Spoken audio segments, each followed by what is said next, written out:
വ്യാപാര കരാറിന്റെ തുടർ ചർച്ചകൾക്ക് ഇന്ത്യൻ സംഘത്തെ ക്ഷണിച്ച് അമേരിക്ക. ഇന്ത്യക്ക് മേൽ നിരന്തരം ഭീഷണികൾ നടത്തിയ US പ്രസിഡന്റ് ഡൊണാൾഡ് ട്രംപിന്റെ ചുവടുകളെല്ലാം പിഴയ്ക്കുന്നുവെന്ന സാഹചര്യത്തിലാണ് ഇന്ത്യക്ക് മുന്നിൽ തലകുമ്പിടാൻ തയ്യാറായത്. ഇത് ഇന്ത്യ ഭരിക്കുന്ന പ്രധാനമന്ത്രി നരേന്ദ്രമോദിയുടെ തന്ത്രപരമായ നീക്കത്തിന്റെ വിജയമാണെന്നാണ് വിദഗ്ധർ പറയുന്നത്. അമേരിക്കയെ പോലും മുട്ടുകുത്തിച്ച കരുത്തനായ പ്രധാനമന്ത്രിയെന്നും വിശേഷിപ്പിക്കുന്നുണ്ട്. കാർഷിക ഉൽപ്പന്നങ്ങളിലടക്കം ചർച്ചയോട് എതിർപ്പില്ലെന്ന നിലപാട് ഇന്ത്യ അറിയിച്ചതായാണ് സൂചനകൾ വരുന്നത്. തീരുവ ചുമത്തിയുള്ള ഭീഷണികൾക്കൊടുവിൽ നരേന്ദ്രമോദിയെ ഡൊണാൾഡ് ട്രംപ് വിളിച്ചത് അമേരിക്ക നിലപാട് മാറ്റുന്നുവെന്ന സൂചനയായാണ് ഇന്ത്യ കണക്കാക്കിയത്. ഇന്ത്യ അമേരിക്ക ചർച്ചയിൽ വ്യാപാര കരാറിനുള്ള നീക്കങ്ങൾ ഊർജിതമാക്കാനാണ് ധാരണയിലെത്തിയിരിക്കുന്നത്. കാർഷിക ഉൽപ്പന്നങ്ങളിൽ ഇന്ത്യ നിലപാട് മാറ്റിയിട്ടില്ല എന്നാണ് സൂചന. ജനിതക മാറ്റം വരുത്തിയ ചോളം ഇന്ത്യ വാങ്ങണമെന്ന ആവശ്യം US ആവർത്തിക്കുകയും ചെയ്തു. എല്ലാ വിഷയങ്ങളും ചർച്ച ചെയ്യാമെന്നാണ് ഇന്ത്യ മറുപടി നൽകിയത്.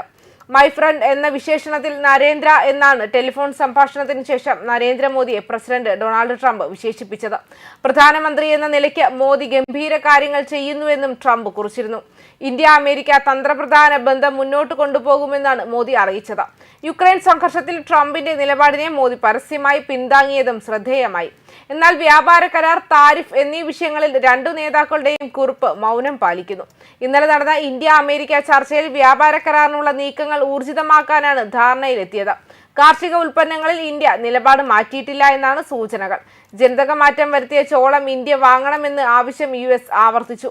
എല്ലാ വിഷയങ്ങളും ചർച്ച ചെയ്യാമെന്നാണ് ഇന്ത്യ മറുപടി നൽകിയത്. അഡീഷണൽ സെക്രട്ടറി രാജേഷ് അഗർവാളിന്റെ നേതൃത്വത്തിലുള്ള ഇന്ത്യൻ മധ്യസ്ഥ സംഘത്തെ അമേരിക്കൻ വാണിജ്യ പ്രതിനിധി ബ്രെൻഡൻ ലിഞ്ച് US-ലേക്ക് ക്ഷണിച്ചു. അടുത്ത റൗണ്ട് സംഭാഷണത്തിനുള്ള തീയതി ഉടൻ പ്രഖ്യാപിക്കും.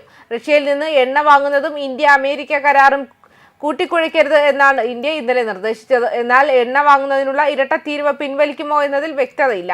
കേന്ദ്ര സർക്കാർ അമേരിക്കയ്ക്ക് കീഴടങ്ങുന്നതിനെതിരെ പ്രതിഷേധം തുടങ്ങാൻ CPM തീരുമാനിച്ചിട്ടുണ്ട്. എന്തായാലും പ്രധാനമന്ത്രി മോദിക്കും പ്രസിഡന്റ് ട്രംപിനും ഇടയിൽ തന്നെ സംഭാഷണം നടന്നത് കയറ്റുമതി മേഖലയ്ക്ക് ആശ്വാസമാവുകയാണ്. അതേസമയം തുടർച്ചയായ മൂന്നാം ദിവസവും ഇന്ത്യൻ ഓഹരി വിപണിയിൽ മുന്നേറ്റം പ്രകടമായി. വ്യാപാരം തുടങ്ങിയ ഉടൻ തന്നെ സെൻസെക്സ് 400 പോയിന്റിലധികവും നിഫ്റ്റി 100 പോയിന്റ് മുകളിലേക്കും കുതിച്ചു കയറി. ഇതേ കുതിപ്പ് ഇന്ന് മൊത്തം തുടർന്നു. പ്രതിരോധ ഓഹരികളിലാണ് ഏറ്റവും അധികം മുന്നേറ്റം. IT, മീഡിയ സെക്ടറുകളിലും കുതിപ്പുണ്ടായി. BSE small cap, mid cap സൂചികകൾ 0.5% വരെ ഉയർന്നു. ജൂലൈ മാസത്തിനു ശേഷം ആദ്യമായാണ് നിഫ്റ്റി 100 പോയിന്റിലധികം കയറുന്നത്. ഇന്ത്യ അമേരിക്ക വ്യാപാര ബന്ധം ഊഷ്മളമാകുന്നതും അമേരിക്കൻ ഫെഡറൽ റിസർവ് പലിശ നിരക്കിൽ മാറ്റമുണ്ടാകുന്ന പ്രതീക്ഷയുമാണ് ഓഹരി വിപണിയിലെ മുന്നേറ്റത്തിന് കാരണം. രൂപയുടെ മൂല്യവും നേട്ടത്തിലാണ് ക്ലോസ് ചെയ്തത്. 32 പൈസ വരെയാണ് ഒറ്റ ദിവസത്തിൽ ഉയർന്നത്. $1 27 പൈസ നേട്ടത്തിൽ 87 രൂപ 83 പൈസ എന്ന നിരക്കിലാണ് ഏറ്റവും ഒടുവിൽ വിനിമയം നടന്നത്. അതേസമയം രാഷ്ട്രീയവും സാമ്പത്തികവുമായ അഭിപ്രായ വ്യത്യാസങ്ങൾ വർദ്ധിച്ചു വന്ന സാഹചര്യത്തിലും US-ഉം ഇന്ത്യയും തമ്മിലുള്ള സൈനിക സഹകരണം തുടർന്നിരുന്നു. ഈ വാരാന്ത്യത്തിൽ അവസാനിക്കുന്ന വാർഷിക അഭ്യാസം ശക്തമായ ഉഭയകക്ഷി പ്രതിരോധ ബന്ധത്തിന് അടിവരയിടുന്നുവെന്നും വിശകലന വിദഗ്ധർ വ്യക്തമാക്കുന്നുണ്ട്.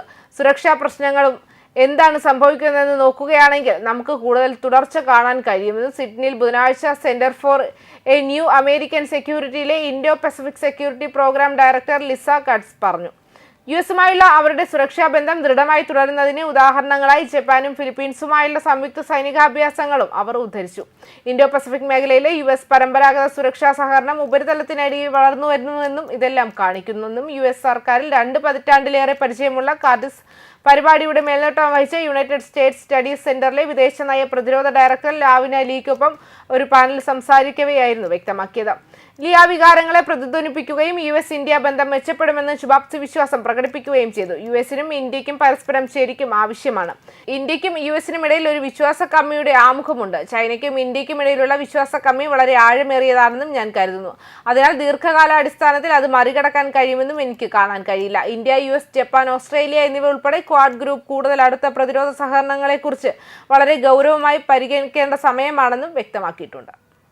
ന്യൂസ് ഡെസ്ക് കർമ്മ ന്യൂസ്.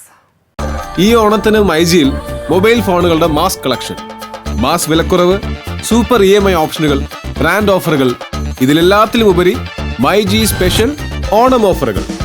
മൈജി ഓണം മാസ് ഓണം.